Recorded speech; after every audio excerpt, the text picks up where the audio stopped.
SMT Nation, we back. Nation, T-Mobile's CFO, Chief Financial Officer, Peter Osvaldik, presented today at the Moffett-Nathanson Media and Communications Conference.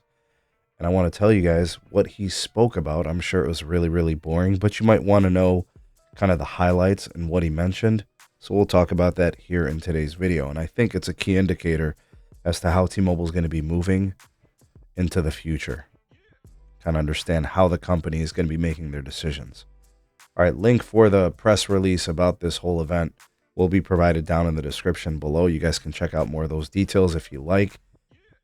You guys can also support us. Ways to do that are in the description. You can like and share this video, subscribe if you're new here, and turn on the bell notifications icon to never miss an upload from the SMT. All right, so first part that Peter Osvaldik mentioned at this conference, just bragging about the 5G network, mentioning the 5G standalone network, the non-standalone network, the whole trifecta of frequencies, 600 megahertz, the 2.5 gigahertz, the 5G leadership piece. He went on to talk about how great, 2.5 gigahertz is and how it's better than C-band and it propagates better and all those things. Nothing really new. It's mostly a repeat of everything we've heard in the past. He was talking about or bragging about how far ahead they are in voice over NR, which 5G calling, I don't know if that really helps, but does it do anything for their calling performance?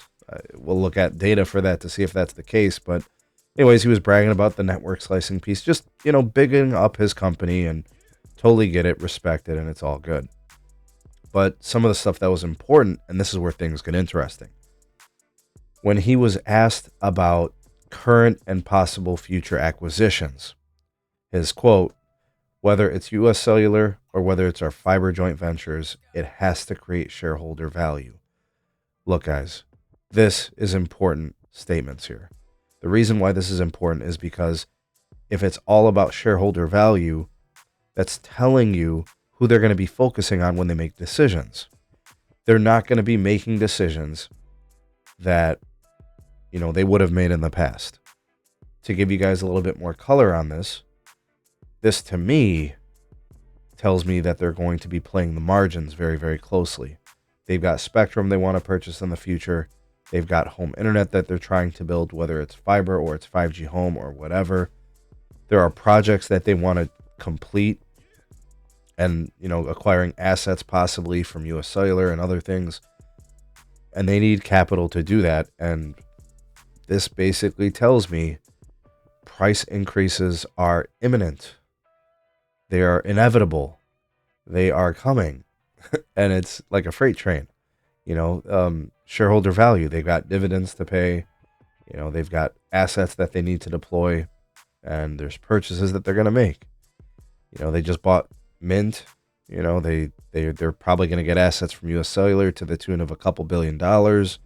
Those are kind of advanced talks there.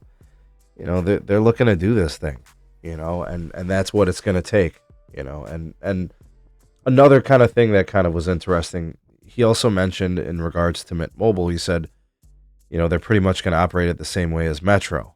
Well, Mint doesn't operate like Metro. Metro has stores.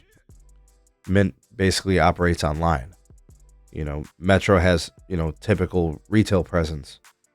Mint is very different. It's advertising front facing, and it's obviously much more cost aggressive. In Metro they've raised prices and made things more premium and costly. So I'm not really sure what the hell that means when he says it's going to operate like the Metro prepaid arm. I don't think so.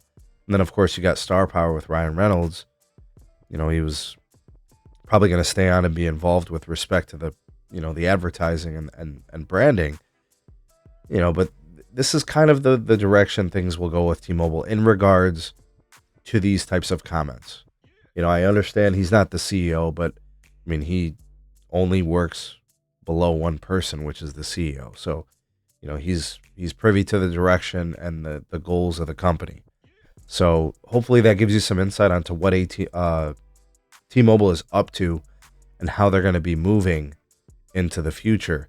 Do you guys like the direction? Do you like what you're hearing from them? Do you like what you see? Do you think there's flaws? Do you think that there's probably some risk in what they're doing? Go ahead, sound off in the comment section below. You all the voice of the people, the SMT Nation. Let your voice be heard.